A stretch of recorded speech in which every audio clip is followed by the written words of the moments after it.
My name is Fontaine Harris. Hi, I'm Melissa Bessel. My name is Cassie Regala. Hi, my name is Kelly Marie Stamper. My name is Chloe Byrne. Hi, my name is Claire. Hi, my name is Milan Outlaw.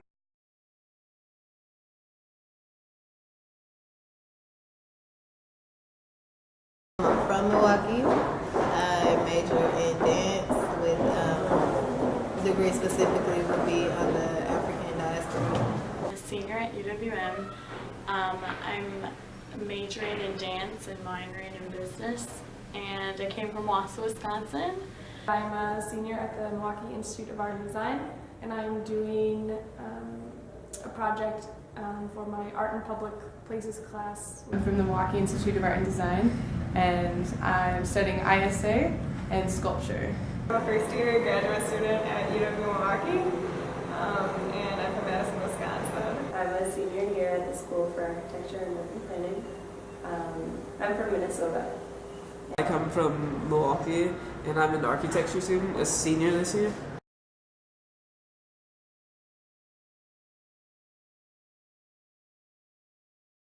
I'm super interested in collaborating with people, both in dance and in life, and just learning. I love learning about people, their backgrounds and their stories, and so just the opportunity to collaborate with people really interests me. I'm interested in taking this course because I don't think that MIAD has a lot of courses that offer experiences outside of the third ward or our building. So the opportunity to leave our kind of art bubble here was exciting to me, something that is kind of uncommon in my experience here. So I wanted to see more of Milwaukee. It's an architecture studio, which is required of us to take, but then we can take different types of studios, and this one interested me the most because it focuses on issues of community justice and just social justice within inner city neighborhoods, which I'm familiar with, coming from Milwaukee, just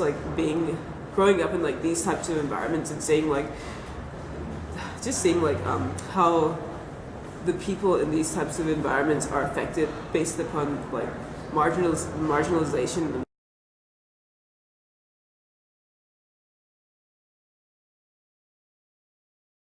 Prior to this course,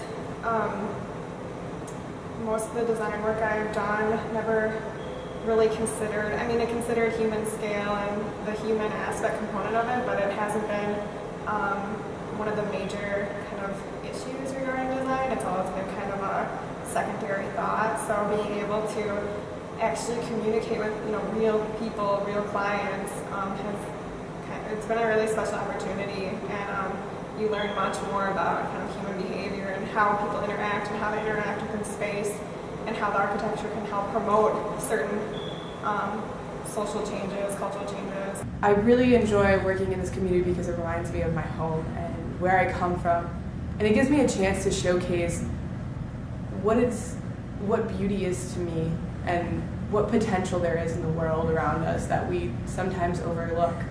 It is personal for me because I am from the neighborhood, so a lot of the places we go I am familiar with. However, when I lived in the neighborhood, it was of a different era. So a lot of things has changed. There wasn't a cafe. When I lived there, the conditions were were more harsh than they are now, believe it or not. For me, it is satisfying in a way that it's more than just a class project where I do a site-specific piece, but I'm able to identify myself within the work that I'm doing. Having the chance to work with the community members has definitely opened my eyes to all the possibilities of architecture, the practical applications, and then the more social applications. I'm also more aware of what sort of role I could play in alleviating such issues, and then also the role that architecture can play. Growing up, I knew about Washington Park. It wasn't too far away from the neighborhood I grew up in, And it was one of those spaces that on the news, or even like my mom, she'd be like, you be careful if you go over there. So it was just like this common idea and notion of fear for the area instead of like trying to learn what this area is about. And I think all too often we're taught to fear something instead of taught how to approach it in a way that we can, that like it can be beneficial for us. I think understanding is what's really lost in a lot of these types of situations, and something like that, like Washington Park, these people taught me how to understand, and I want to like go into other areas and learn to understand, because I think that's the first step of getting rid of fear. Taking this class, that it offers you that experience to go and kind of like delve into that segregation and the issues that Milwaukee faces with an artistic step forward in that direction has been great, and learning about different parts of the city has been, I think, necessary for my education and for what I want to do after my ad.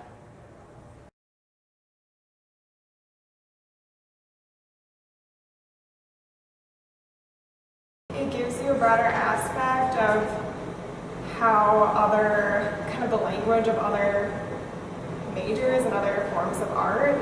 So, I mean, we collaborated with the dance from UW, the dance majors, and then the art majors from my ad. So you begin to kind of expand your knowledge of how art can be portrayed, how people can use it, how space is utilized. And being a dance student, I'm kind of in my own bubble here, and so to be able to branch out and learn about other people and what they're doing and see different processes is just a really cool thing to experience, and to be able to have to deal with them and like learn about what they're doing. It's just cool to see what other people in the community and in my school are doing. I think it's a great opportunity for my ed students, kind of like I said before, being able to get outside of our small bubble. I think we get kind of comfortable with each other in our classes, and the ability to work with people from UWM and new conversations and new insights, especially a new art form, especially with dance, that we don't offer that at my ad. So that's been an interesting experience in like learning how to experience a space through dance, and also from an architectural standpoint is something that a lot of the students in my class at my ad don't have a lot of experience with, so it's been an interesting experience. Working with studios from different disciplines, definitely when you're working with them on site or talking about your site, your building, or their project, it kind of shows you a different perspective on the area, like the community, the physical neighborhood, your physical building site, your project site, and it kind of transforms that perspective into something that you don't really see it as a site anymore. It's not just like a certain school that you go to. Everybody shares this perspective of wanting to make change, which is rare. Like, it's hard to find people that want change, and when you can find them within other communities and like within other schools, it makes you feel good about the world. It gives you that boost that we're gonna keep. There's people that still want this change and are gonna keep fighting for it.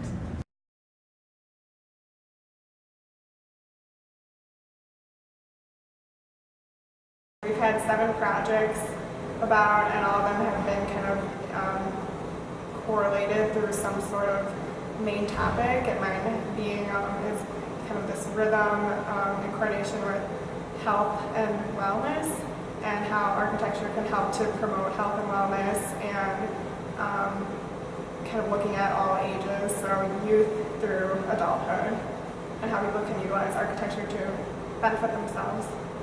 Obstruction was one of the main things that we focused on. We all got into groups, and we all created our own phrases, like movement vocabulary on obstruction as the motif. Obstruction is a metaphor for how the people in the neighborhood are getting in their own way from succeeding, and how elements outside of the neighborhood is also obstructing on the neighborhood from, I don't know, getting where they need to be. And all the works that we've done they've been really architectural based. We would look at, like, we would go to Stewart's house, for example, and see all of the way the fireplace was built. You know, it really embodying every aspect of, you know, of the space that we can, like whether we're at Rosalind Cox's house, Mama Cox's, you know, garden, trying to captivate the serenity of that garden plus the serenity at Amarat Cafe. You know, it's just embodying every aspect of the space. So my project is called Gold Doors. It focuses on highlighting and showcasing the beauty and potential within Washington Park. I've been working on condemned and foreclosed houses, and I'm gold leafing the front doors of them, and I also am producing another door that stands on a vacant lot. And so this talks about how what happens when we remove these structures, and then also how these already existing structures play within the public and the private realm. The gold leaf is a very laborious material, but the reason why I chose it is because it is so beautiful, but it's so fragile. It's not like you can spray paint something. It's the culmination of my project as a whole. It's like building a strong community, like working with this material. It takes patience to handle it, and it takes time to make it work in cohesion. And when it's taken care of, gold leaf can last a lifetime. And that's why I really love this material, and I think it fits perfectly within this area. And putting it on these condemned and foreclosed houses only draws attention to the potential that's within this community. And I think that's very important.